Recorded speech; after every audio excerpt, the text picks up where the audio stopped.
Hey everybody. Okay, today we are going to be talking about corporate level strategy. Now, before we get talking about corporate level strategy, it's important that you understand what these different types of strategies are. Okay, so today we're going to be talking about this corporate level. In a few weeks, we'll be moving on to business level and then functional level. Okay, but a lot of people tend to get a little bit confused as to what's the difference between corporate and business in particular. So I'm just going to explain that for a moment here.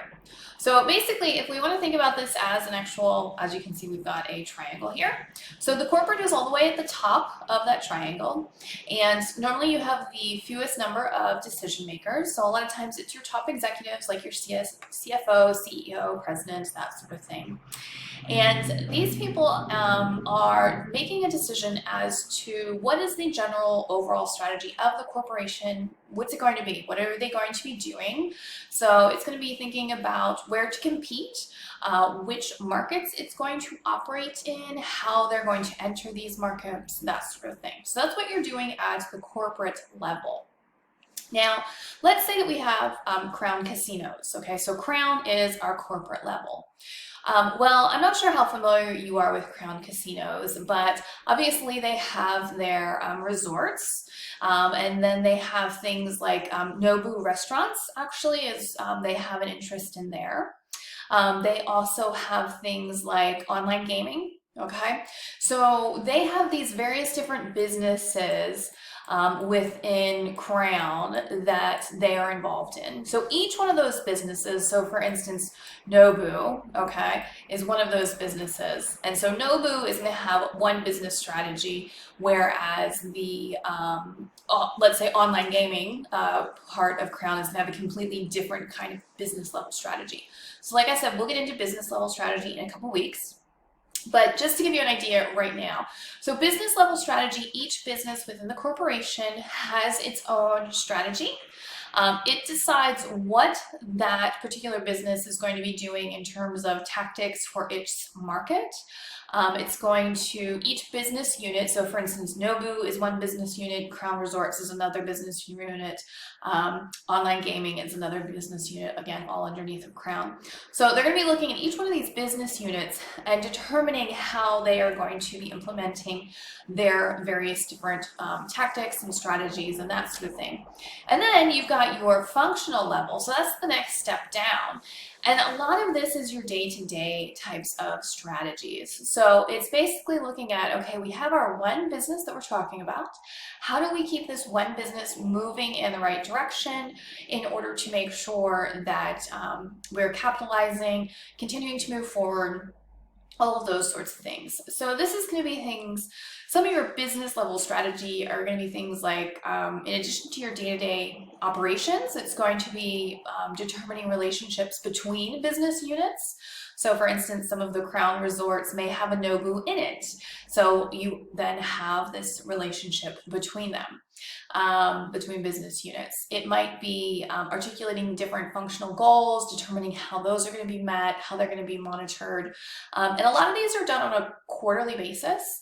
So basically determining, okay, this quarter we're going to be talking, we're going to be focusing on increasing our customer retention, or this quarter we're going to be focusing on upping our marketing in order to get more people into our food and beverage, whatever it may be. But anyway, that's just to make sure that you guys have an understanding as to these different types of strategies. So our focus today is going to be on corporate level strategy. So what we're going to do with that is let's talk about, essentially what we have is we have these this overall approach to competitive advantage. So we're always talking about competitive advantage. What are we going to be doing in order to gain and keep that competitive advantage? Ideally in all of the different business segments that we have within our corporations. Now, if you look at so many tourism, hospitality, and events corporations nowadays, so many of them operate multiple products or services. They often serve multiple customer segments. And quite frankly, a lot of companies that you don't even realize have some kind of interest in tourism, hospitality, and events. So for instance, the other day I was just looking at Woolworths, and Woolworths has a massive interest in, I think it's AHL hotels. So they run a lot of taverns here in Australia. They do have some accommodation, but it's mostly food and beverage, like bars, that sort of thing. So you wouldn't think that from a supermarket retailer, but they do have that falls underneath their umbrella. The same way that you do have lots of other THE companies now operate, different kinds of products and services. And in a lot of cases, it's to be able to accommodate different market segments. Very often it's a matter of attracting money. At sometimes like right now, business travel is very much down. So if it's another type of situation, you might be very dependent on your leisure business instead of your business. So the more you can diversify, the more you can have different price points, the better off companies are, and that's why they do this. So basically why are they doing that? They need to be able to manage these different kinds of products and services to boost overall performance. So with these corporate level strategies, there are a couple of questions that we are basically looking at. The first is, how much of our time and money should we be spending on our best products and services to ensure continued success? So we want to make sure that we're continuing what we are doing. Hopefully it's working well and we want to continue doing well.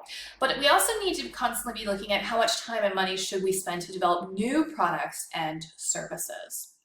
Now, there's two major approaches to answering these questions and developing corporate level strategy. One is a core competence approach.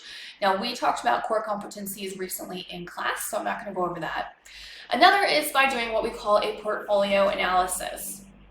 So this is essentially when management looks at product lines, business units, and they look at these as a series of investments that will have some kind of return. And they're looking at basically how successful, ideally, those returns are going to be. So there's a couple of different portfolio approaches. The two big ones are the Boston Consulting Group Matrix, the BCG Matrix, and then what we call the Directional Policy Matrix, also known as the GE McKinsey Matrix. They're basically looking at the portfolio as a whole and determining, okay, well, these businesses are very successful, these businesses are barely turning money, maybe we should consider offloading these types of businesses, that sort of thing. So you do have several videos and articles for you guys to look at in order to give you more details about those two types of matrices and how we actually go about utilizing them to assess our holdings, so our different business units. Now, there are a couple other things that I wanted to mention to you.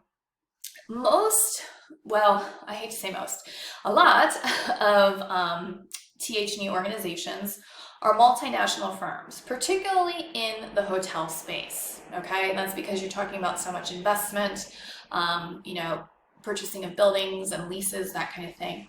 On the other hand, you have a lot of, particularly here in Australia, you have a lot of small businesses that operate restaurants. So they obviously don't fall into this. But talking primarily about the hotels and then of course our larger restaurant or food and beverage operations, we have a lot of multinational firms, and I know that we tend to talk about those a lot in this class, and that's because those are the ones who use all of these different types of strategies. So I want to make sure you're well prepared for that. Kind of the smaller businesses, yes, they certainly use these strategies, but if you have a one-man band operating a tour agency, they don't need a different corporate level strategy from a business level strategy because they're basically one and the same. So for these multinational firms, there are 4 different strategies that are used for making decisions. Okay, so basically what they're doing is they might start off looking at an international strategy. Okay, now the thing with an international strategy is they're basically taking the core competencies and the resources that they have at home, and they are directly applying them to the host country markets. Okay, so they are not making a whole lot of changes. They're basically just taking what they have and what they use at home and applying it overseas. And that's certainly one way to do it. What that essentially means is that management is very decentralized with its resources and capabilities outside the core to the actual subsidiaries. Okay, this is a little bit different. So with an international strategy, these are typically used in markets that there's really no need for local responsiveness. Like it's not really that urgent because everything will be done from headquarters. This is different from a multinational or, I'm sorry, multi-domestic strategy is what I should be saying. Because in that case, they're typically depending quite a bit on local responsiveness. So products and services are designed according to preferences of local customers. They want to make sure that they're getting them involved in the actual business units themselves.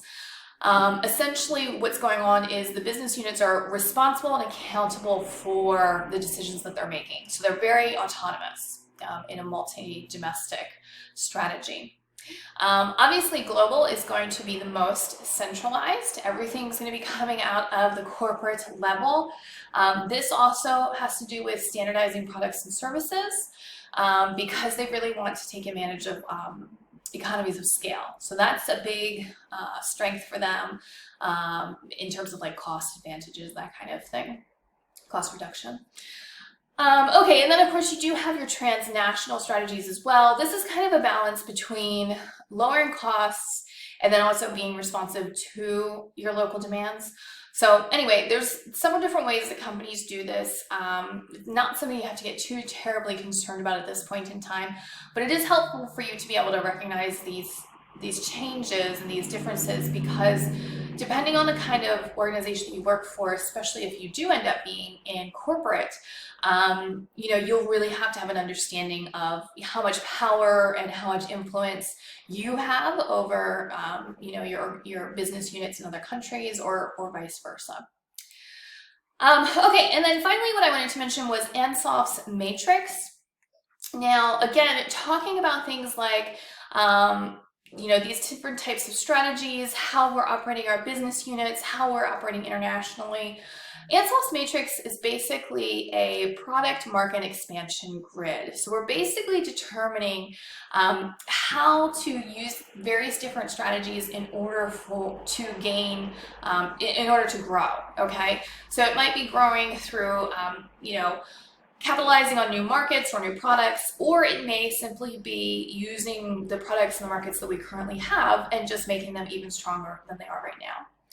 So again, this is another thing that I have you going into a bit more detail, again, because you will use these quite often in your future careers and you should be familiar with them. Okay, well that is it for today. Go ahead and look at your readings and your videos and you should be all up to speed for our tutorial. Thanks everybody.